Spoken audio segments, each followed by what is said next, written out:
Ricky Hatton goes in on Daniel Dubois. We're going to go over what he says, then we're going to come back with some commentary. Let's get into it.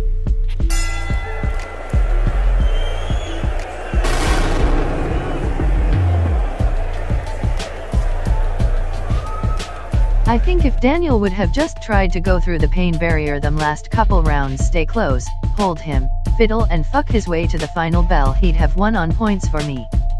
Prior to the final jab landing on the eye, there was no stress signals or warning signs from Daniel, as in fights such as Ben McClellan or Brook Golovkin, where both boxers were blinking rounds earlier.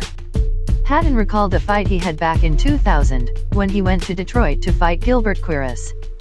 Quiros bashed Hatton's eye, cut it up bad in the opening round and had it nearly closed. You can watch the fight on YouTube. I had a fight back in the day in Detroit where my eye was closed. The ref gave me one more round, he remembered. Every punch on the eye was torture, but I stayed in there and fortunately knocked him out. Sometimes you have to go through the pain barrier in this game. I just maybe think Daniel could have bit down on his gum shield a bit more and dug in. If he had, I think he might have pinched a close decision. Okay, so that is none other than Ricky Hatton, aka Ricky Fatton, going in on Daniel Dubois. And he's just politely calling the eye situation with Dubois bullshit, in a way. And what he said was correct. Usually, you'll see early signs of something going on with your eye prior to, you actually taking a knee and succumbing to the pain or whatever you want to call it. It's the same thing with Kell Brook. You see him blinking all rounds and stuff like that, as you do with most people who either have something stuck in their eye, or they're having problems, or they got a broken orbital bone or something like that. The point is there was no pre-signs up until then. And I know some people, which I don't know why, because I said it pretty politely. Nobody's attacking a Daniel or nothing like that. I just simply put, I believe it's a lie. Not, I just believe it's a lie. I know it's a lie. I don't care if they produce documents and this is that. I know boxing, and I know how dirty it's, but you just watch Deontay Wilder tell you, oh, I just went into a fight with a broken shoulder. I just went into a fight with a broken femur. Manny Pacquiao, my shoulder. Vasily Lomachenko, my shoulder. Everybody has excuses when they lose. Everybody has excuses when they lose, okay? And you know that these boxers got public relations. They got public relations team. Somebody that can come out like this. Because at this point, I'm going to put it like this. If you were an investor of Daniel Dubois, wouldn't you want to create something like this to protect? Because without it, all the money and everything that you put in Daniel Dubois is now gone. Yes, just in that one instant, it's now gone. Daniel Dubois' situation is a PR nightmare. They had to come up with something. It's the same way they told you Vasily Lomachenko gave up half his purse to Teofimo Lopez when he really didn't do it. Why did they want y'all to believe that? To protect the reputation of the fight. They wanted you to believe this because people were starting to question, primarily me. How can you say you want to fight Gervonta Tank Davis for free?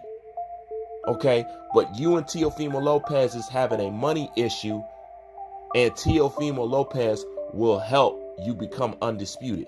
That did not make any sense. So, of course, they had to go correct that.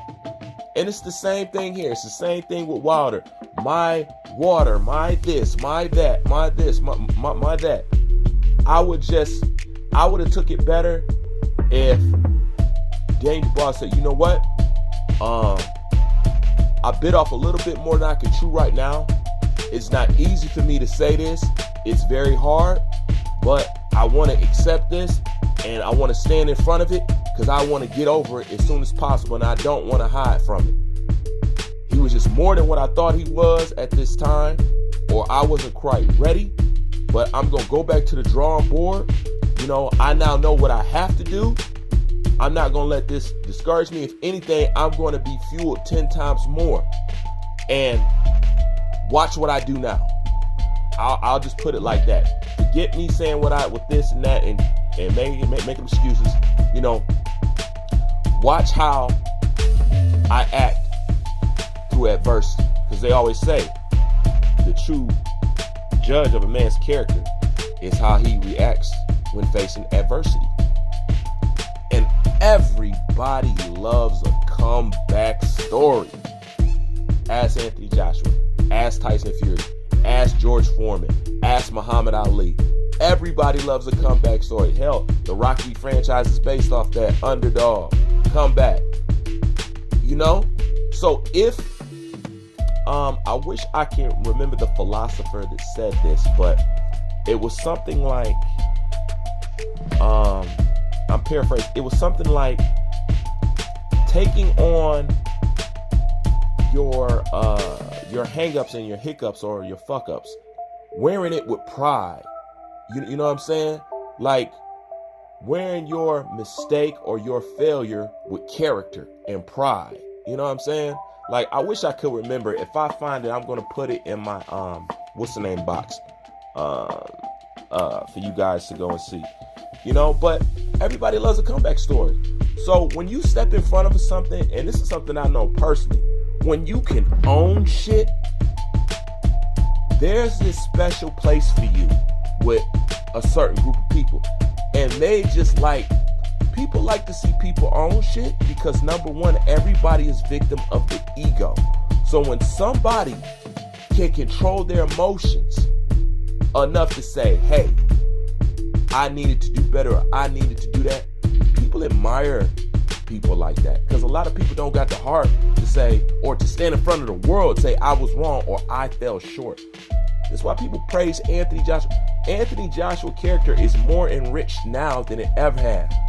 And you know what just enriched it even more?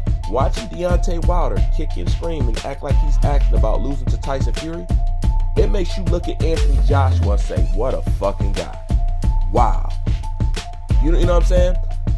Deontay Wilder actually makes Anthony Joshua look better, which is funny given the fact that they tried to tarnish and destroy this man's reputation. Now this man's natural attributes is helping out Anthony Joshua and his character in the way he looks. But it's only right because you did build a career off him. But I don't want to get sidetracked. But if you take these things on, people are willing to accept you a lot more.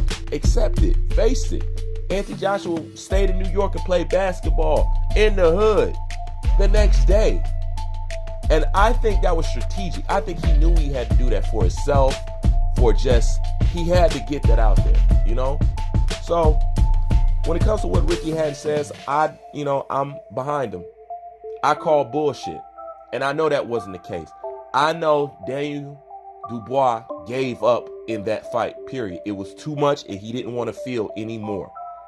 I don't care nothing about no orbital bone. I don't care nothing about nothing. You know, because let's be real. We're acting like breaking in orbital bones is something so normal in boxing. Yeah, we hear from here and there, but how many times have you heard orbital bones being broke from jabs? I know this is a heavyweight division, but come on. Dude, come on. In that case, Ali's orbital bone should have been destroyed a long time because he went against one of the most heavy punchers in boxing history. Two of them, as a matter of fact. Ernie Shavers and Foreman. Notice, back then, no broken orbital bones. You didn't hear about that shit. You heard of a detached retina or something like that, but you didn't hear about no orbital bones or no, you know what I'm saying? No shit like that. You didn't hear about it. Tell me when. All this new era shit, purses, injuries, this and that, stuff that we don't fucking care about. This is why, in this day and age, you cannot compare today's boxers to the boxers of the yesteryears. These are two totally different athletic specimens, man. They just did more. They boxed more rounds. They were better fighters. They were tougher. Just everything. That's why when you see people like Inoue, when you see people like Teofimo Lopez, when you see people like Terrence Bud Crawford, you know why you salute that? Because you want that to be the return of the Hagler, the return of the Leonard, the return of the Hearns, the return of the Four Horsemen. That's what they represent. When you get behind them, you're getting behind the golden era of boxing. This is why I do not understand shitting on people who's actually helping the sport and who's actually doing what they say that they're going to do. Teofimo Lopez did what he said that he was going to do. Deontay Wilder just talked about it. Okay? Terrence Crawford went out there and did what he said he was going to do. And no, he went out there and did what he said he was going to do. And he's not afraid to fight anybody. And we can say that across the board for all three of those guys. This is why you need to get behind guys like that to bring the sport back to its pinnacle. Because as long as you're doing the Canelo Alvarez shuffle, turning a blind eye to ducking and not fighting the best and cherry picking at an elite level, boxing will forever be in a clown state. And this is why you got YouTubers and shit like that making more money off boxing right now than people who've been boxed for years, because boxing is a flat out fucking joke. But nonetheless, I don't buy the excuse either, Ricky. Bruce Vane, I'm out.